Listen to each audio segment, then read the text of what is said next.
Ya,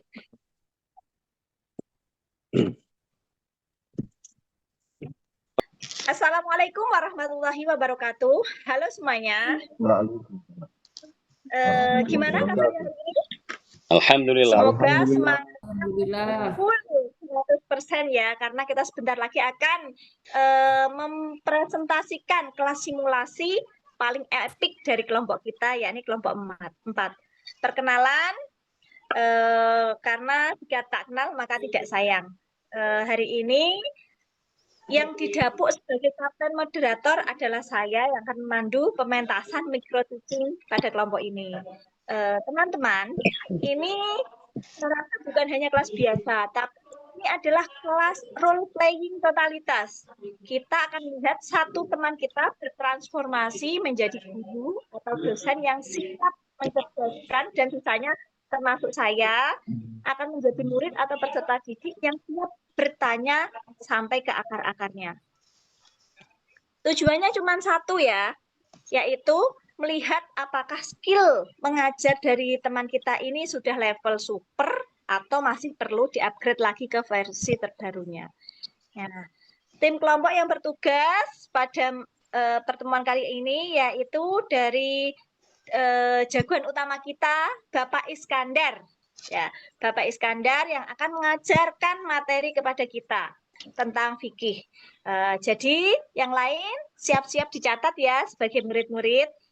Terus adapun selanjutnya para murid yang akan bikin repot Bapak Guru adalah yang pertama saya sendiri, Tutik Setiawati, yang kedua Pak Afif Fuad, yang ketiga Bu Rif'ah Firdausi. Halo Mbak. Yang keempat Pak Nathan, Pak Ramlan, cek sound.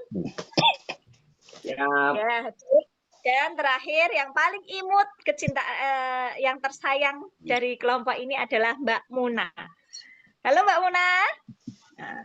Halo Mbak Tutik. Oke, supaya kita teratur ya, kita mulai saja kelasnya tanpa perlu basa-basi, seperti menunggu loading internet ya. Mari kita persilahkan guru atau pengajar kita yaitu Bapak Iskandar untuk mengambil alih panggung, memulai sesi belajar mengajar yang seru pada pertemuan kali ini. Kepada para murid, siapkan alat tulis, siapkan pertanyaan, dan mari kita belajar. The class is yours. Yuk kita mulai. Silahkan Pak. Oke. Assalamualaikum warahmatullahi wabarakatuh. Waalaikumsalam warahmatullahi wabarakatuh. Alhamdulillah wa syukurillah wa ni'matillah wala haula wala quwwata illa billah. Allahumma shalli ala sayyidina Muhammad wa ala ali sayyidina Muhammad. Rabbi shrah li sadri wa yassir li amri wa hlul 'uqdatam min lisani yafqahu qawli. Selamat malam anak-anakku yang terhebat. Oke. Sebelum pembelajaran dimulai, Bapak akan melakukan absensi ya, satu persatu, biar tahu siapa yang berangkat dan siapa yang tidak berangkat. Afif, Mas Afif berangkat? Bapak siap hadir Bapak. Mas Ramlan berangkat nggak? Siap Pak, hadir. Mbak Muna? Hadir Pak. Mbak Rif'ah? Hadir Pak. Oke, Mbak Tuti? Hadir Pak. Alhamdulillah, berarti hari ini berangkat semua ya? Iya Pak. Iya Bapak. Alhamdulillah. Oke. Sebelum dimulai, marilah kita berdoa di dalam hati ya, agar pembelajaran kali ini berjalan dan lancar, tidak ada suatu pun kendala ke depannya.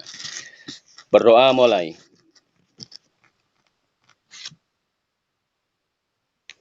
Berdoa selesai. Mudah-mudahan apa yang kita baca tadi menjadikan kelancaran untuk proses pembelajaran kita selama 1 jam ke depan. Gitu. Oke anak-anak, bagaimana kabar kalian untuk minggu ini?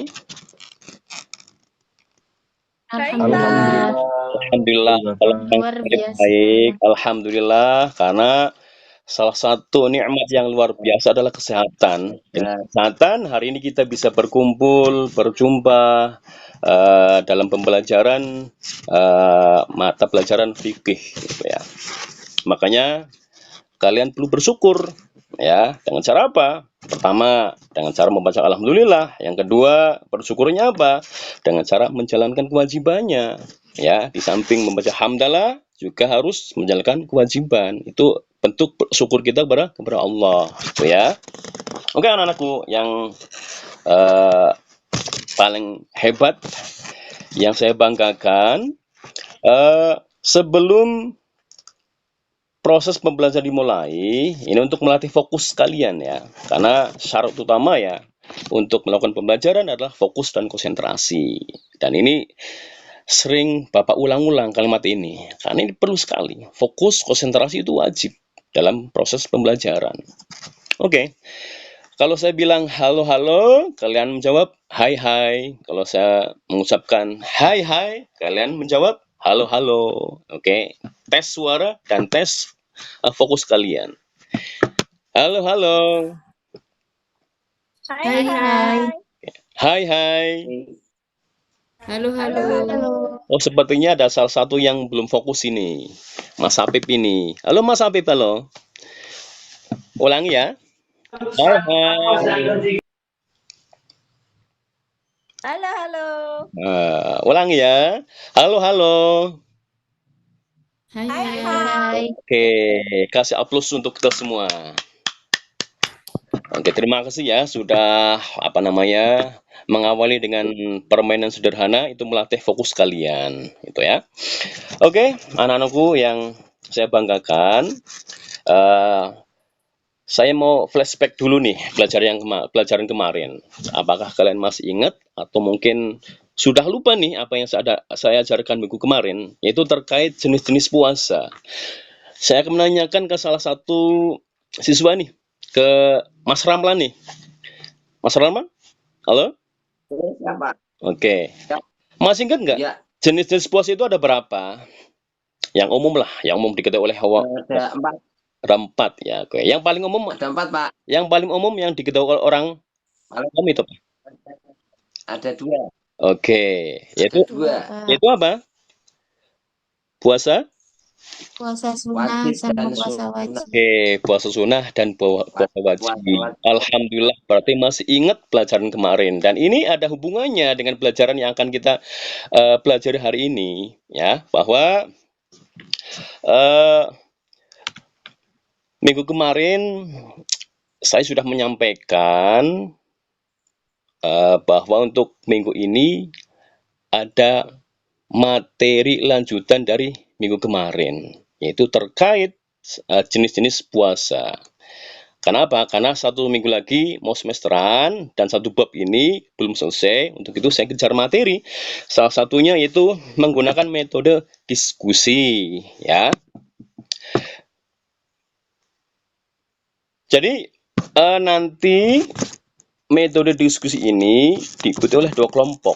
Saya mengharapkan 2 kelompok ini aktif dan juga responsif.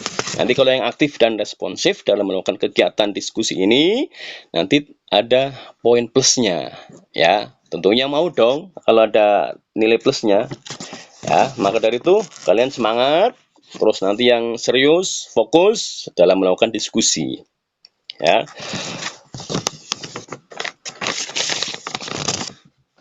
Oke, anak. Oke, untuk tidak mengulur waktu, nanti langsung presentasinya ke kelompok 1, nanti dilanjut ke kelompok 2, ya. Nanti untuk sistemnya, kelompok 1 mempersiapkan dulu, setelah itu mempersilahkan kelompok 2 untuk memberikan pertanyaan dan langsung dijawab. Dan seterusnya kelompok 2 juga seperti itu. Oke anak-anak, langsung saja ke kelompok 1, silakan. dipersiapkan presentasinya nanti untuk makalahnya disiapkan, terus dibagi layar biar kelompok lain bisa ikut membaca lah ya. Silakan untuk kelompok 1. Baik, Pak. Assalamualaikum warahmatullahi wabarakatuh. Saya, Tuti Setiawati dan Bapak Ramlan dari kelompok 1 akan mempresentasikan tentang puasa wajib. Ya, saya mulai dari saya dulu ya. Di sini kita menyampaikan tentang jenis-jenis puasa wajib. Jadi, ya, puasa wajib itu ada berapa sih? Nanti kita akan kupas tuntas di materi ini. Ya, silakan next-nya, Mbak. Apa namanya? Presentasinya, PPT-nya ya.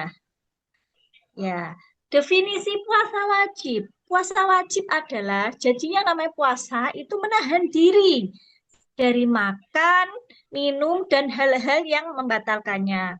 Ya, mulainya kapan? Mulainya dari terbit fajar hingga terbenamnya matahari. Nah, shaum ya, puasa itu berasal dari kata shaum, di mana artinya adalah menahan. Shaum ini berasal dari bahasa Arab. Adapun dalil hukumnya adalah yang pertama, salah satu dari rukun Islam yang 5, yaitu puasa.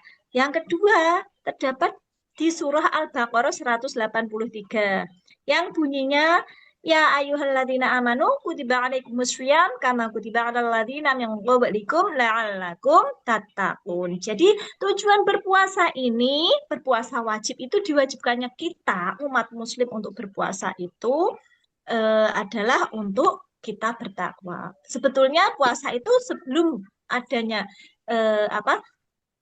sebelum adanya Islam, nabi-nabi terdahulu juga sudah ada kewajiban berpuasa. Nah, puasa itu turun pada 10 Sya'ban tahun 2 Hijriah. Adapun keutamaan hikmah dari berpuasa adalah seperti yang saya katakan tadi, meningkatkan ketakwaan kepada Allah Subhanahu wa taala. Yang kedua, membersihkan jiwa dan melatih kesabaran. Yang ketiga, membentuk kedisiplinan. Selanjutnya, yang keempat, melatih kejujuran serta tanggung jawab. Selain itu, untuk mendekatkan diri kepada Allah, menghapus dosa-dosa kecil, dan memberikan manfaat kesehatan untuk tubuh. Jadi, impact dari berpuasa itu, dampak ya, impactnya itu kepada tubuh kita sendiri. Seperti itu ya. Jadi, apa yang kita lakukan, yang diperintahkan oleh Allah itu, sebetulnya dampaknya kembalinya kepada diri kita sendiri. Next, Mbak. Ya, puasa yang wajib itu salah satunya adalah puasa Ramadan, di mana puasa Ramadan ini adalah rukun Islam, kewajiban bagi setiap mukallaf, orang yang sudah balik, berakal dan mampu.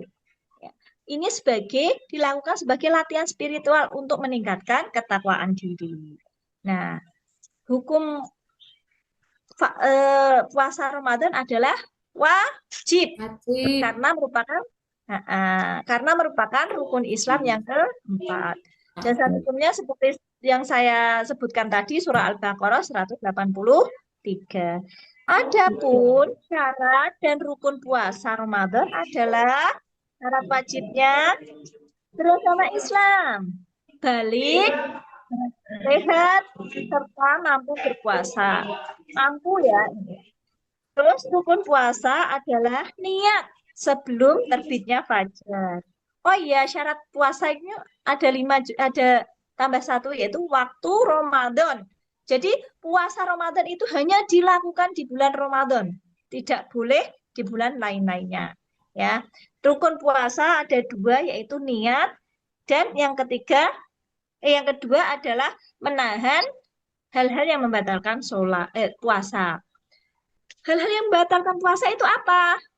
Atasnya, Mbak, hal-hal yang membatalkan puasa.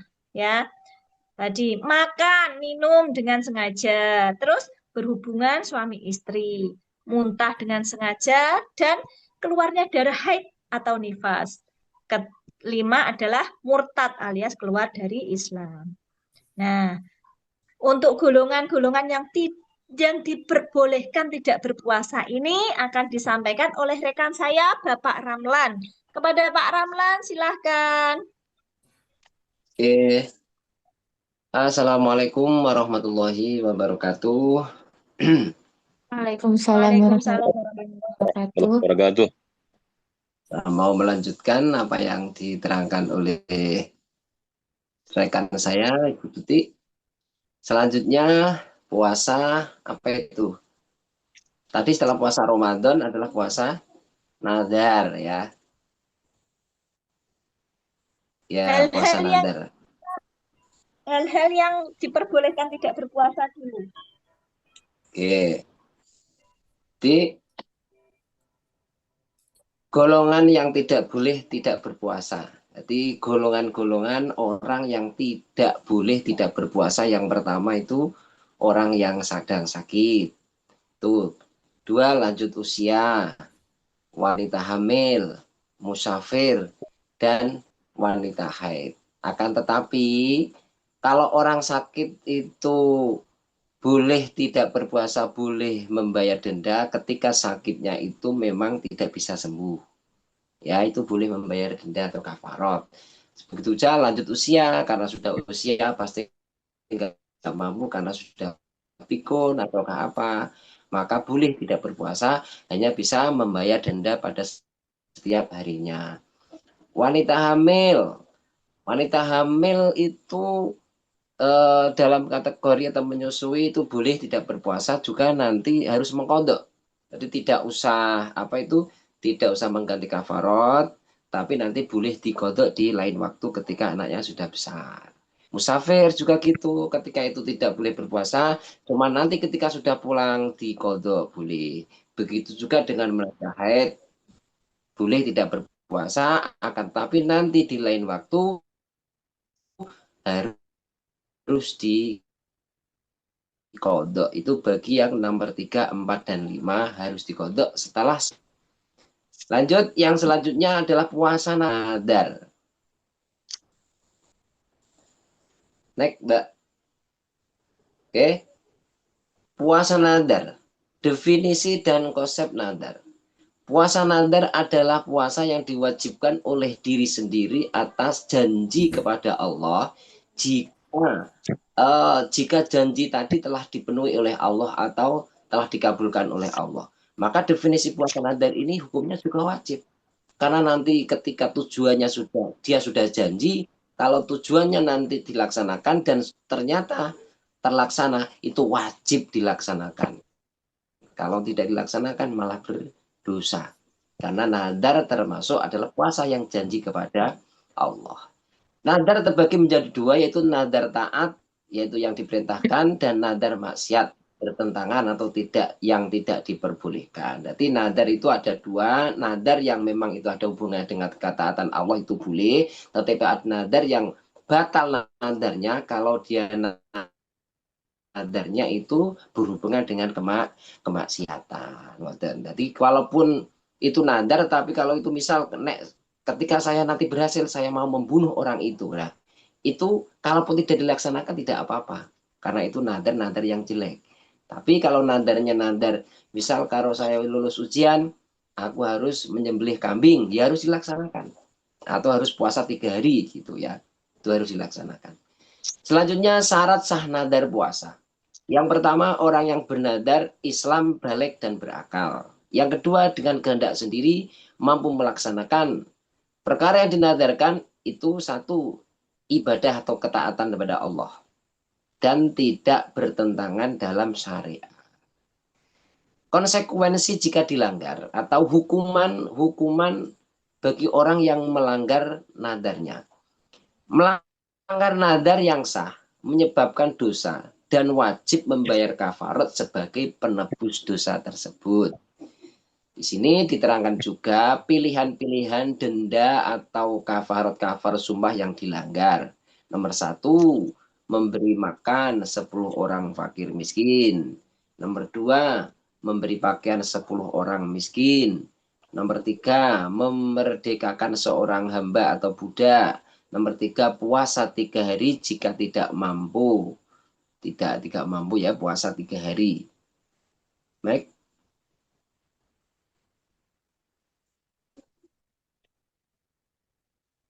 Oke. Lanjutnya puasa kifarat atau denda. Itu yang nomor 3 ya. Satu puasa wajib, puasa apa itu? Nadar. Yang ketiga puasa wajib yang namanya ini puasa kifarat atau puasa denda. Pengertian puasa kifarat.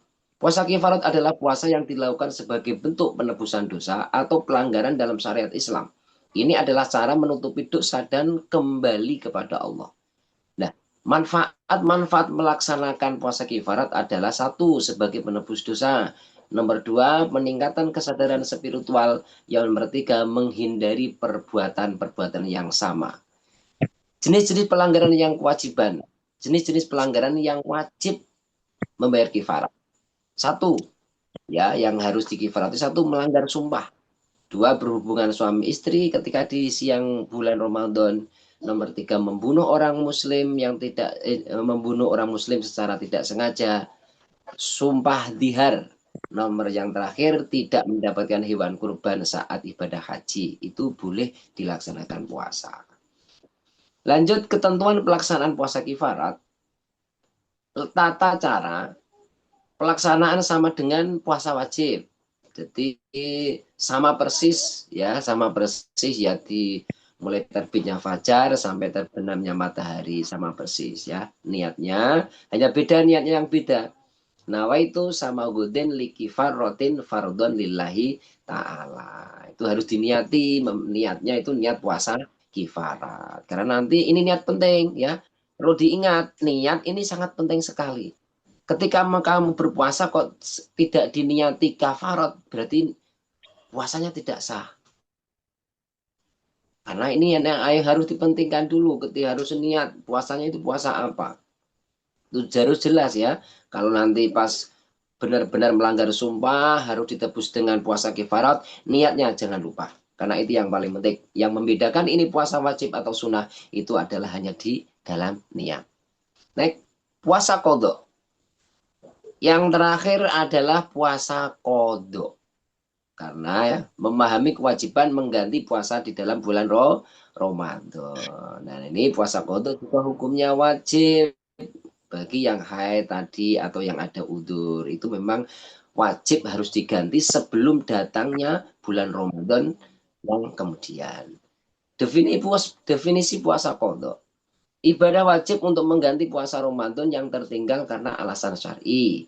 Yang kedua, secara bahasa qadha berarti menyelesaikan atau menunaikan atau mengganti. Tuh. Sebab-sebab wajibnya qadha. Kondisi yang membolehkan meninggalkan puasa yang pertama yaitu kita saat bulan Ramadan boleh tidak berpuasa kalau ada 4 syarat di bawah ini. Yang pertama, sakit, boleh. Yang kedua, bepergian jauh yang tidak bermaksiat. Yang keempat, orang haid, wanita haid atau nifas. Yang kelima, hamil atau menyusui. Mereka berempat boleh tidak berpuasa walaupun pas bulan Ramadan. Oke, lanjutnya. Sudah paham ya, Nana ya? Mbak. Ngantuk? Ngantuk ya? Langsung ke kesimpulan Ya. aja Mas Ramlan. Gimana? Pak, Ada saya kesimpulan buka nggak? termin pertanyaan ya. Selanjutnya itu presentasi dari kelompok saya. Selanjutnya silakan yang ingin bertanya. Oke. Oke, sebentar ya, Nana ya, sebentar ya. Ini sebentar ya. Ini nanti Ya. untuk anak-anak ya. Mohon untuk mencatat pertanyaan dan jawaban. Karena apa? Nanti untuk catatannya dikumpulkan sebagai syarat untuk mengikuti semesteran minggu depan ya. Jadi mengikuti diskusi sekalian mencatat hal-hal yang penting terus dikumpulkan. Paham anak-anak? Paham, Pak. Siapa? Oke, siap. Silakan yang ingin bertanya. Monggo, ya. Ada Mbak Muna. pertanyaan? Untuk Ya. kelompok lain, Saya, gimana? Saya Bu, Ya, Bang. izin Ya, bertanya, apa hukum bagi orang yang belum mengganti puasa Ramadan sampai datangnya bulan Ramadan lagi, Pak? oh iya. Terima kasih. Itu saja. Yang lainnya ada? Ya, cukup satu ya. Nanti kita akan lanjut ke Saya kelompok Bu, berikutnya. Oh ya, apa hukumnya Mbak Muna tadi? Apa hukumnya belum mengganti puasa Ramadan, nyampe Mbak datangnya Tuti, Ramadan? Mbak Tuti, halo Mbak Tuti, Ada yang halo Mbak Selanjut, kedua, Tuti. nanti saya Dianu dulu selanjutnya Bu. untuk silakan. pertanyaan, untuk pertanyaan dikumpulkan dulu Bu. Brief Ya A, sampai ya selesai Brief A, baru silakan. jawab itu ya. Ya Brief A, Silakan. silakan. Tanya. Bolehkah puasa kafarot dilaksanakan secara terputus-putus, Pak? Oke, siap. Eh, ya, silakan pertanyaan nomor 1. Pak Ramlan ingin menjawabnya? Bu Tuti aja yang menjawab. Iya. Siap? Monggo Pak Ramlan dulu. Saya yang menjawab pertanyaan nomor 2. Oh gitu. Jadi pertanyaan tadi yang nomor 1, tadi apa Bu Tuti? Nomor 1, dicatat. Boleh, gimana hukumnya ketika hutang puasa Ramadan itu nyampe datang Ramadan berikutnya belum dibayar? Seperti itu. Dilaksanakan. Oke, Oke. bagus sekali pertanyaannya Bu tadi Bu Muna ya. Ini gini, ketika ada seseorang tidak melakukan puasa, entah itu sakit ataukah apa, ternyata setelah sampai puasa selanjutnya kok ternyata belum dikodok, itu ada hukumannya memang, ya. Jadi kalau ketika belum mengodok sampai datang puasa selanjutnya, itu yang pertama, nanti itu harus bayar denda. Setiap 1 harinya kan 1 mud, itu ya. Jadi ketika punya hutang 1 hari ternyata kok sampai puasa berikutnya kok ternyata saya lupa ternyata kemarin belum ngodok. Nah itu kena denda yaitu setiap 1 harinya 1 mud untuk diberikan fakir miskin. Jelas ya? Untuk dendanya jelas ya? Ya, Pak. Jelas, Pak. Ya.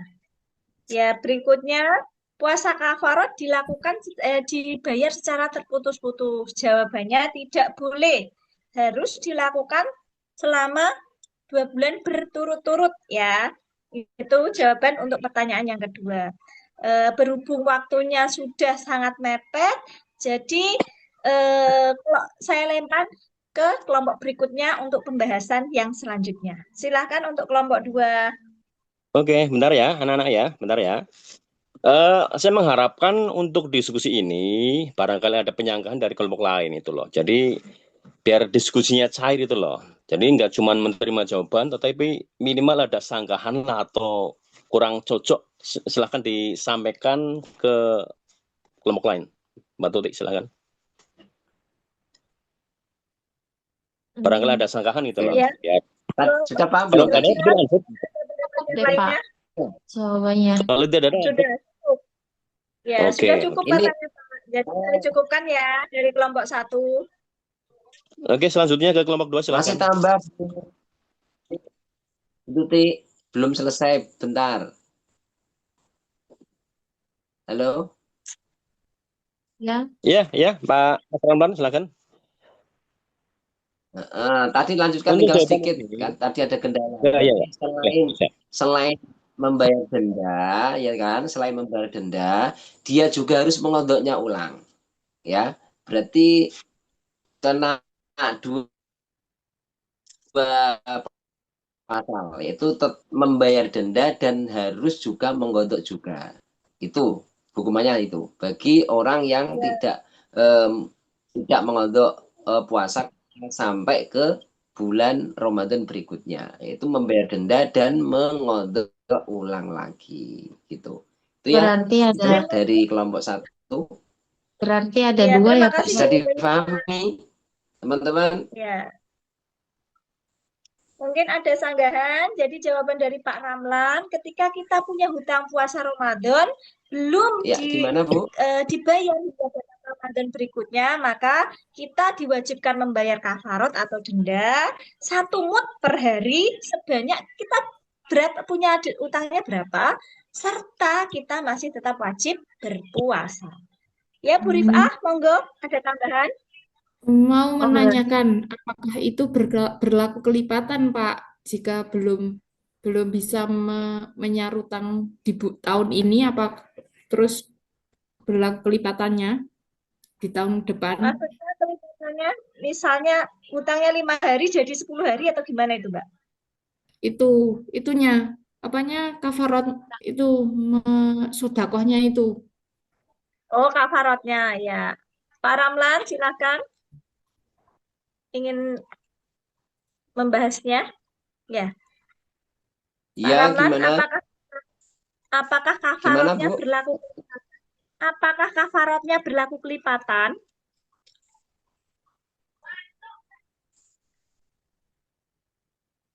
Tidak. Kafarotnya tidak, tetap hanya satu mud. Hanya satu mud. Tidak berkelipatan, tidak. Hanya satu mud. Gimana, Mbak Rifah? Sudah Ya, sudah. terjawab? Udah, terima kasih. Oh ya, terima kasih atas Takutnya pertanyaan di dan bawah, Bu. ya, Langsung lawan nih, ya. langsung aja. Langsung Tapi oke anak-anakku yang saya banggakan, diskusi untuk hari ini berjalan sangat luar biasa, ya. Jadi semuanya aktif dan juga responsif, ya. Untuk dari segi tampilan PPT sangat menarik. Terus dari segi penyampaian materi juga bagus, ya. Termasuk sesi diskusi ini, ya sudah mulai cair. Cuman ada beberapa kekurangan. Yang pertama tentang tidak adanya sanggahan atau tambahan dari masing-masing kelompok. Seharusnya ini kan ada ya, biar tambah cair diskusinya. Tapi nggak apa-apa, kan ini sedang belajar dan proses belajar untuk diskusi, ya. Oke, seperti pesan Bapak tadi, bahwa silakan dicatat setiap pertanyaan dan juga jawabannya. Nanti dikumpulkan langsung hari ini. Untuk apa? Nanti untuk sebagai syarat untuk mengikuti semesteran minggu depan. Oke, kira-kira ada pertanyaan nggak untuk hari ini? Kalau nggak ada, nanti kita langsung tutup. Kita ketemu lagi minggu depan pas semesteran. Cukup ya, anak-anak ya? cukup, cukup, Pak. Pak. Oke, marilah kita tutup dengan bacaan hamdalah sebagai syukur kita kepada Allah. Pembelajaran hari selesai dengan apa yang kita harapkan. Ayo kita bersama membacakan hamdalah. Alhamdulillahirabbil.